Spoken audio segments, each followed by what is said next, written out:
Hello friends, आज के इस टॉपिक में हम डिस्कस करेंगे loanable fund theory of interest, जिसे neo classical theory of interest कहा जाता है, जो पार्ट 2 हम डिस्कस कर रहे हैं।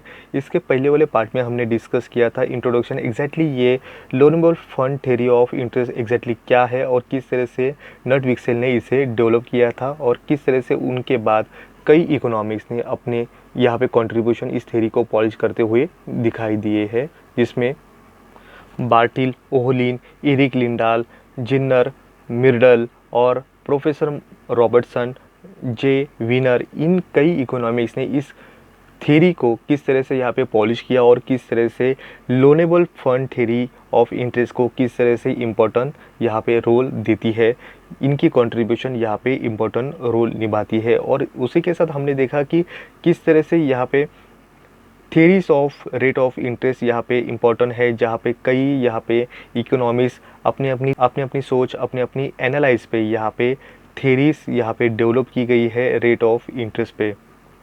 उसी के साथ हमने देखा था definition, concept of the loanable fund और किस तरह से यहाँ पे डिमांड और सप्लाई यहाँ पे मार्केट के अंदर लोनेबल फंड यहाँ पे क्रिएट किया जाता है, जहाँ पे डिमांड यहाँ पे किस तरह से इन्वेस्टमेंट, कंजम्पशन और होर्डिंग को यहाँ पे डिमांड इस तरह से डिमांड क्रिएट करती है, तो सप्लाई यहाँ पे saving, dis holding, dis investment और बैंक क्रेडिट को इन ज़रिए से यहाँ पे सप्लाई को यहाँ पे इम्पोर्टेंट रोल देती है, जहाँ से डिमांड और सप्लाई किस तरह से इंटरसेक्ट करते हैं और यहाँ पे इंटरेस्ट रेट यहाँ पे बनता है।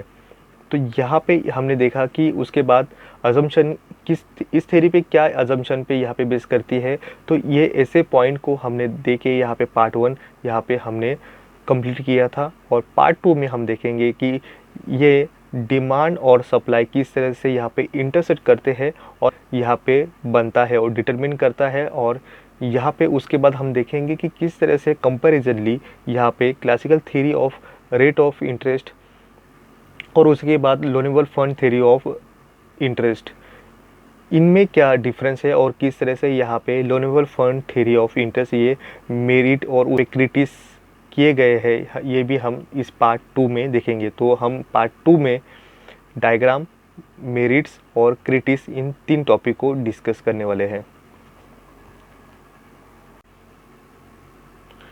तो इस तरह से हम देखें कि यहाँ पे डायग्राम से हम दो यहाँ पे डायग्राम देंगे, पैनल ए, पैनल बी, इन दोनों पैनल से हम यहाँ पे देखेंगे कि किस तरह से यहाँ पे रेट ऑफ इंटरेस्ट यहाँ पे डिटरमिन करता है और यहाँ पे लोनेबल फंड मार्केट के अंदर किस तरह से डिमांड क्रिएट करेगा और किस तरह से उसको मार्केट के अंदर यहाँ पे सप्लाई यहाँ पे पॉसिबल होता है। तो यहाँ पे पैनल ए, पैनल बी, यहाँ पे पैनल ए में जिस तरह से यहाँ पे सप्लाई और डिमांड एक दूसरे को किस तरह से हम देखें कि किस तरह से डिमांड और सप्लाई इनके क्या क्या यहाँ पे कंपोनेंट्स बने हैं और यहाँ पे डिमांड के 3 और सप्लाई के यहाँ पे 4 कंपोनेंट हमें दिखाई देते हैं और इन दो एक दूसरे में किस तरह से इंटरसेक्ट करते हैं, इनका टोटल यहाँ पे जो कंडीशन है, ये कंडीशन हमें पैनल बी में एग्जैक्टली हमें दिखाई देता है कि दोनों की किस तरह से डिमांड थी और किस तरह से सप्लाई है, ये दोनों एक दूसरे को किस तरह से इक्विलिब्रियम कंडीशन में लाते हैं और मार्केट के अंदर रेट ऑफ इंटरेस्ट यहाँ पे बिल्ट होता हुआ दिखाई देता है। तो इसी तरह से हम देखेंगे पैनल ए और बी में दोनों भी एक्स एक्सिस पे लोनेबल फंड लिया गया है और दोनों भी पैनल में वाई एक्सिस पे रेट ऑफ इंटरेस्ट को डिटरमिन किया गया है। तो इस तरह से हम देखेंगे कि पैनल ए एग्जैक्टली हमें क्या कहता है। तो पैनल ए, तो इस तरह से पैनल ए में हमें दिखाई देता है कि हम साइड डिमांड की देखेंगे कि डिमांड यहाँ पे मार्केट के अंदर लोनेबल फंड को किस तरह से डिमांड करेगी। तो ये डिमांड करेगी इन्वेस्टमेंट करने के लिए, कंजम्पशन करने के लिए। कंजम्पशन कौन करेगा? कंजम्पशन यहाँ पे हाउस होल्ड और यहाँ पे फर्म यहाँ पे डिमांड क्रिएट करेंगे और जो यहाँ पे होर्डिंग करेंगे लोग, इन 3 तरीके से यहाँ पे डिमांड क्रिएट करती है। तो यहाँ पे डिमांड जो यहाँ पे क्रिएट करेगी, जो यहाँ पे नेगेटिव स्लोप यहाँ पे दिखाई देगा, जो यहाँ पे लेफ्ट से राइट तक अप से डाउन तक आने वाला जो कर्व है, यहाँ पे जो डिमांड कर्व, यहाँ पे HCI, H हमें इंडिकेट करता है holding, C consumption, I indicate करेगा हमें इन्वेस्टमेंट। इन तीनों की जो यहाँ पे इन्वेस्टमेंट, कंजम्पशन और होल्डिंग, इन तीनों का स्लोप यहाँ पे ऊपर से नीचे आने वाला हमें नेगेटिव हमें कंडीशन में दिखाई देता है, जो ऊपर से नीचे तक आता हुआ यहाँ पे डाउन स्लोप हमें दिखाई देता है। तो यही हमें कहता है कि जब यहाँ पे डिमांड ये नेगेटिव होने की वजह क्या है, तो ये जब इंटरेस्ट रेट ज़्यादा होगा तो यहाँ पे डिमांड कम होगी, और जब इंटरेस्ट रेट कम होगा तो यहाँ पे डिमांड ज़्यादा होगी। तो यही हमें इंडिकेट करता है कि किस तरह से मार्केट के अंदर यहाँ पे डिमांड और यहाँ पे जो इंटरेस्ट रेट है, इनमें नेगेटिव यहाँ पे रिलेशनशिप यहाँ पे है, इन्वर्सली रिलेशनशिप हमें दिखाई देता है। तो यहाँ पे जो डिमांड है मार्केट के अंदर जो लोनेबल फंड के लिए, ये नेगेटिवली कंडीशन में हमें दिखाई देता है, जो यहाँ पे HCI इंडिकेट करेगा हमें होल्डिंग, कंजम्पशन, इन्वेस्टमेंट के लिए डिमांड हमें नेगेटिवली हमें दिखाई देता है। तो उसके अपोजिट हमें जो सप्लाई यहाँ पे जो सोर्सेस हमें मिलेंगे, ये सोर्सेस हमें किस तरह से मिलेंगे, ये सोर्सेस हमें मिलेंगे सेविंग, डिसहोल्डिंग, डिसइन्वेस्टमेंट और बैंक क्रेडिट। इन चारों मेथड से ही हमें मार्केट के अंदर लोनेबल फंड को यहाँ पे सप्लाई करता हुआ जो कर्व है, ये हमें लेफ्ट से राइट, नीचे से ऊपर जाता हुआ जो यहाँ पे सप्लाई का जो यहाँ पे कर्व है, ये हमें पॉजिटिवली यहाँ भी दिखाई देता है, और ये इंटरसेक्ट करता हुआ ही हमें दिखाई देता है। तो इस तरह से प्रोफेसर विक्सेल हमें रेफ़र करते हैं दो टाइप के यहाँ पे मार्केट रेट होते हैं। एक मार्केट रेट होता है डिमांड और सप्लाई, इनका इंटरसेक्ट करता हुआ जो R पॉइंट हमें मिलता है, ये जब यहाँ पे सप्लाई और ये डिमांड एक दूसरे को डिटरमिन करेंगे, तो ये हमें जो बी पैनल है, बी पैनल इन दोनों का मिक्सअप हमें इन एग्जैक्टली यहाँ पे पैनल बी में दिखाता है, जहाँ पे ये टोटल इन तीनों की जो इन तीनों की टोटल और इन चारों की टोटल, जो सप्लाई के 4 और डिमांड के 3 है, इनकी टोटल हमें पैनल बी में एग्जैक्टली ये दो कर्व से ही हमें पता चलता है। जब दोनों डिमांड कर्व और सप्लाई कर्व यहाँ पे एक दूसरे को इंटरसेक्ट करते हैं ई पॉइंट पे, यही से ही पैनल ए में हमें पता चलता है कि rate of interest R point पर है। बट यहाँ पे विक्सेल, जो प्रोफेसर नट विक्सेल है, ये रेफ़र करते हैं दो टाइप के यहाँ पे मार्केट रेट होते हैं। एक नेचुरल रेट होता है इंटरेस्ट का, और एक होता है मार्केट का। तो यहाँ पे उन्होंने डेफिनेशन दिया है कि market rate is the equilibrium rate is the determine at the point where the total demand for the loanable fund is equal to total supply of loanable fund, जो हमें पैनल बी में हमें ई point में indicate करता है। तो यहाँ पे जो नेचुरल रेट है जो इंटरेस्ट का, ये हमें कहता है कि is determine as the that the point where the total saving is equal to the total investment. जो टोटल सेविंग है ये टोटल इक्वल होगा इन्वेस्टमेंट के लिए, एज द शोइंग बाय हमें ON, ये जो शो कर रहा है पैनल ए में, यही हमें दिखाई देता है नेचुरल रेट ऑफ इंटरेस्ट ये होगा। तो मार्केट के अंदर जो रेट ऑफ इंटरेस्ट है R है, और नेचुरल जो रेट है ON है। तो इस तरह से हमें प्रोफेसर विक्सेल हमें इस तरह से रेफ़र करते हैं दो टाइप के मार्केट रेट यहाँ पे वर्क करते हुए दिखाई देते हैं। जो मेनली हमारा जो यहाँ पे रेट ऑफ इंटरेस्ट है वो OR, इतना इंटरेस्ट रेट यहाँ पे डिमांड एंड सप्लाई को यहाँ पे इंडिकेट करता हुआ ई पॉइंट में इक्विलिब्रियम कंडीशन पैनल बी में हमें मिलता है। इस तरह से हमें पता चलेगा कि ये determination of the interest rate, इसको हम इन शॉर्टली कहें कि जो demand for the loanable fund है ये किस तरह से होगा, ये उसके जो डिटरमिन है वो होंगे I + C + H, I investment, C consumption, H holding. उसी तरह से सप्लाई ऑफ लोनेबल फंड यहाँ पे S + B + DH + DI, S यहाँ पे saving, B bank credit, DH यहाँ पे डिस होल्डिंग, प्लस यहाँ पे DI जो डिस इन्वेस्टमेंट यहाँ पे इंडिकेट करता है। उसी तरह से हम अगर देखें इसमें थोड़ा चेंजेस करेंगे तो ये डिटर्मिनेशन ऑफ इंटरेस्ट को हम एग्जैक्टली यहाँ पे नेट, यहाँ पे उसकी जो वैल्यू है ये किस तरह से मिलेगी, तो हमें मिलेगी जब हम यहाँ पे कंजम्पशन को इस तरफ डालेंगे और यहाँ पे डी एच और डी आई को इस तरफ लेंगे। तो यहाँ पे आई के साथ हम जो इन्वेस्ट आई यहाँ पे प्रेजेंट करता है इन्वेस्टमेंट, जिससे हम माइनस करेंगे डिस इन्वेस्टमेंट, तो हमें मिलेगा नेट इन्वेस्टमेंट।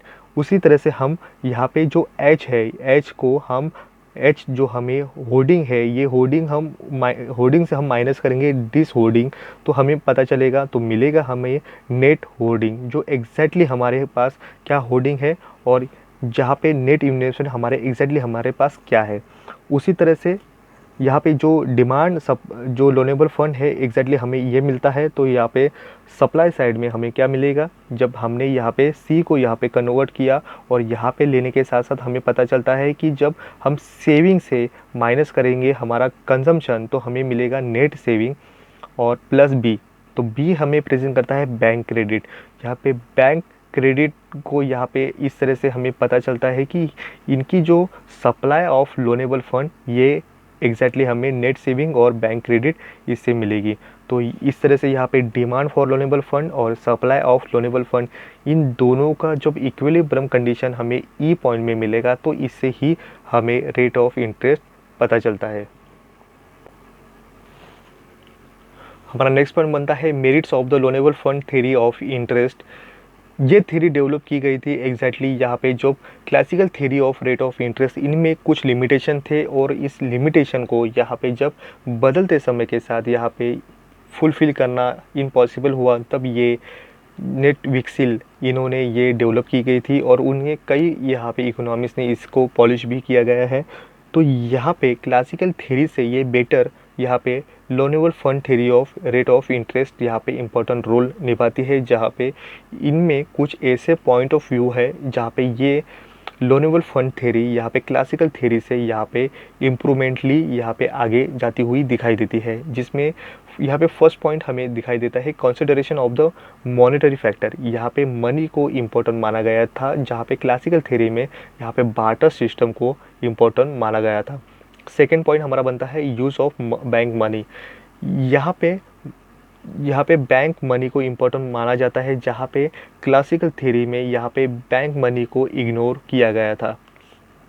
तो यहाँ पे बैंक क्रेडिट और ये इम्पोर्टेंट रोल यहाँ पे लोनेबल फंड थ्योरी यहाँ पे बनाने में, सप्लाई करने में इम्पोर्टेंट रोल देती है, जहाँ पे ये लोनेबल फंड थ्योरी यहाँ पे सुपीरियर हमें दिखाई देती है।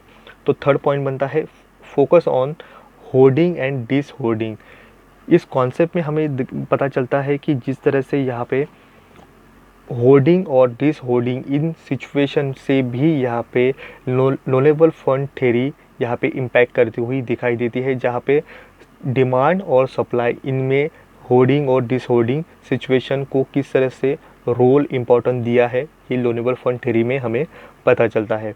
और लास्ट कॉन्सेप्ट हमें पता चलता है कि इस लोनेबल फंड थ्योरी में कॉन्सेप्ट जो है ये ब्रॉडली यहाँ पे यूज़ किया गया है, जहाँ पे क्लासिकल थ्योरी को यहाँ पे कंपैरिजनली यहाँ पे लोनेबल फंड थ्योरी यहाँ पे इम्पोर्टेंट रोल और ब्रॉडली कॉन्सेप्ट को यहाँ पे इन लार्ज स्केल में यहाँ पे दिखाई देती है। तो इस तरह से इन शॉर्टली क्लासिकल थ्योरी का एक एक्सटेंशन हम मानते हैं लोनेबल फंड थ्योरी को। और हमारा लास्ट पॉइंट बनता है क्रिटिज़म इस कॉन्सेप्ट में। और हम कहें कि जिस तरह से यहाँ पे इम्पोर्टेंट यहाँ पे जिस तरह से कई यहाँ पे सप्लाई और डिमांड में दिए और किस तरह से इंटरेस्ट रेट को यहाँ पे इम्पोर्टेंट माना गया, बट कई इकोनॉमिक्स इस कॉन्सेप्ट को आधा अधूरा मानते हैं, जहाँ पे ये प्रैक्टिकली पॉसिबल नहीं है। और ये क्लासिकल थ्योरी के साथ साथ जो लोनेबल फंड थ्योरी है ये भी डिटरमिन करने में यहाँ पे फेल होती हुई इंटरेस्ट रेट को दिखाई देती है। ऐसे कई इकोनॉमिक्स इस थ्योरी को मानते। इस तरह से हमारा फर्स्ट क्रिटिसिज्म है this theory only modify repetitions of the classical theory. ये हमें कहा जाता है कि ये थ्योरी में थोड़ा मॉडिफाई किया गया है और ये क्लासिकल थ्योरी का ही एक पार्ट है, और जिसमें थोड़ा मॉडिफाई करके ये लोनेबल फंड थ्योरी को यहाँ पे प्रेजेंट किया गया है। ऐसे कई इकोनॉमिक्स इस थ्योरी को मानते हैं। हमारा नेक्स्ट पॉइंट बनता है अज्यूम किया गया था परफेक्ट कॉम्पिटिशन इन इकोनॉमी, जो पॉसिबल कंडीशन नहीं है। किसी भी इकोनॉमी में यहाँ पे परफेक्ट कॉम्पिटिशन दिखाई नहीं देती है। थर्ड पॉइंट बनता है, अज्यूम किया गया है इस थ्योरी में perfect mobility of fund. Fund को यहाँ पे इजीली, यहाँ पे परफेक्टली मोबाइल कंडीशन में यहाँ पे दिखाई देता है, जहाँ पे रियलिस्टिक में ये पॉसिबल नहीं है। किसी भी तरह का यहाँ पे लोनेबल फंड ये इजीली मूवेबल कंडीशन में नहीं होता। उसके लिए कई यहाँ पे रूल्स एंड रेगुलेशन होते हैं जिसको फुलफ़िल करने में इम्पॉसिबल भी लगते हैं और यहाँ पे मॉर्टगेज भी रखना पड़ता है। तो इसको इन कॉन्सेप्ट में यहाँ पे इग्नोर किया गया है और यहाँ पे देखा गया है कि इजीली यहाँ पे लोनेबल फंड को इजीली ले सकते हैं। नेक्स्ट पॉइंट हमारा बनता है, इसमें अज्यूम किया गया है flexibility of the interest rate.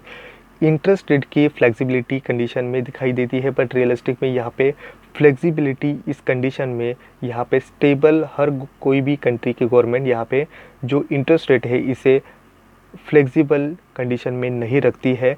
और ये ऐसी सिचुएशन से यहाँ पे flexibility of rate of interest में होगा तो उस कंट्री में जो इकोनॉमी है इनमें कई यहाँ पे अप एंड डाउन सिचुएशन दिखाई दे सकते हैं जो यहाँ पे उस कंट्री के लिए यहाँ पे हार्मफुल हो सकते हैं, जो ये रियलिस्टिक नहीं लगता। तो हर कंट्री की गवर्नमेंट यहाँ पे इंटरेस्ट रेट को एक ऐसे पैरामीटर में रखने की कोशिश करती है जहाँ पे flexibility condition up and down ना हो। हमारा नेक्स्ट पॉइंट बनता है डुबिशियस कॉन्सेप्ट ऑफ द होर्डिंग। यहाँ पे जो डुबिशियस कॉन्सेप्ट को माना गया है कि ये फेक कंडीशन माना जाता है, जहाँ पे होर्डिंग ये सिचुएशन यहाँ पे जो क्रिएट की गई है, जहाँ पे होर्डिंग यहाँ पे खुद के पास एक लिक्विड फॉर्म में यहाँ पे मनी को रखा करे और किस तरह से यहाँ पे डिस होर्डिंग कॉन्सेप्ट यहाँ पे माना जाता है, ये अनरियलिस्टिक लगता है। जहाँ पे इस थ्योरी में कई इकोनॉमिक्स इसको क्वेश्चन करते हुए दिखाई देते हैं। हमारा नेक्स्ट पॉइंट बनता है, इग्नोर किया गया है role of investment effect on income. यहाँ पे इन्वेस्टमेंट होने के साथ साथ जिस तरह से इनकम में इफेक्ट होता है, लोगों की इनकम बढ़ती है, इस कॉन्सेप्ट में यहाँ पे इग्नोर किया गया है। जहाँ पे इन्वेस्टमेंट को जो इम्पैक्ट करता है लोगों की इनकम और जिस तरह से यहाँ पे उस कंट्री की जीडीपी बढ़ती है, इसके बारे में यहाँ पे कुछ भी फोकस नहीं किया गया। हमारा नेक्स्ट पॉइंट बनता है, अज्यूम किया गया है full employment in the economy. किसी भी यहाँ पे इकोनॉमी में फुल एम्प्लॉयमेंट कंडीशन नहीं होती है, जहाँ पे इस अजम्पशन को यहाँ पे कई इकोनॉमिक्स क्रिटिस करते हुए हमें दिखाई देते हैं, जो ये रियलिस्टिक नहीं लगता। अनएम्प्लॉयमेंट की कंडीशन में हर कोई इकोनॉमी हर कंट्री की यहाँ पे फेस करती हुई दिखाई देती है। हमारा नेक्स्ट पॉइंट बनता है, अज्यूम किया गया है कांस्टेंट नेशनल इनकम। जिस तरह से यहाँ पे किसी भी कंट्री की यहाँ पे जो नेशनल इनकम यहाँ पे अगर कांस्टेंट होगी तो ही ये यहाँ पे थ्योरी वर्क करेगी, बट ये रियलिस्टिक नहीं लगता क्योंकि लोगों की इनकम या उस कंट्री की जो नेशनल इनकम है इनमें चेंज होते हुए दिखाई देते हैं। हर तरफ से यहाँ पे एक ही रिजल्ट यहाँ पे नेशनल इनकम का प्रोडक्शन के साथ साथ कंजम्पशन और उनकी प्रोडक्टिविटी एक जैसी नहीं होती है, तो इनमें चेंजेस हमें दिखाई देते हैं। तो ये जो अजम्पशन है ये रियलिस्टिक नहीं लगता। नेक्स्ट पॉइंट बनता है, इग्नोर किया गया है कैपिटलिस्ट मार्जिनल प्रोडक्टिविटी। जो मार्जिनल प्रोडक्टिविटी है कैपिटल की, इसे इग्नोर किया गया है, जो इम्पोर्टेंट रोल इकोनॉमी में या उस प्रोडक्टिविटी में दिखाई देता है जो कैपिटलिस्ट सोसाइटी में इम्पोर्टेंट देती है। नेक्स्ट पॉइंट बनता है, this theory and classical theory of the interest is not explain exactly the rate of interest. यहाँ पे माना जाता है कि theory of classical theory of rate of interest और यहाँ पे जो loanable fund theory of rate of interest है, ये दोनों भी थ्योरी यहाँ पे फेल होती है। रेट ऑफ इंटरेस्ट एग्जैक्टली क्या है और उसको किस तरह से डिटरमिन करने में फेल होती हुई दिखाई देती है। उसके बाद कई यहाँ पे इकोनॉमिस्ट यहाँ पे अपनी अपनी थ्योरी देते हैं, जिस तरह से modern theory of rate of interest भी आगे जाके हमें दिखाई देता है। और इससे पहले भी कई इकोनॉमिक्स यहाँ पे theory of rate of interest exactly देने में और उनकी कॉन्सेप्ट को एनालाइज करने में यहाँ पे अलग अलग उनकी थॉट्स हमें दिखाई देती है। हमारा नेक्स्ट पॉइंट बनता है, this theory explain about amount of the saving depend on the interest rate. इस थ्योरी में सेविंग यहाँ पे इम्पोर्टेंट रोल निभाती है, जहाँ पे इंटरेस्ट रेट को मेजर करने में सेविंग से ही यहाँ पे लोगों की सप्लाई बढ़ेगी, जो डिमांड बढ़ी है, तो ये रियलिस्टिक नहीं है। और हमारा लास्ट पॉइंट बनता है, actual and monetary component is not worthy of the consideration. यहाँ पे जिस तरह से एक्चुअल एंड मॉनेटरी प्रिंसिपल को एक माना गया है, जो यहाँ पे रियलिस्टिक नहीं लगता है, जो यहाँ पे क्रिटिस करता हुआ इस कॉन्सेप्ट को, इस अजम्पशन पे कई इकोनॉमिक्स क्रिटिक्स करते हुए दिखाई देते हैं। तो आज की इस वीडियो में बस इतना ही। Thank you.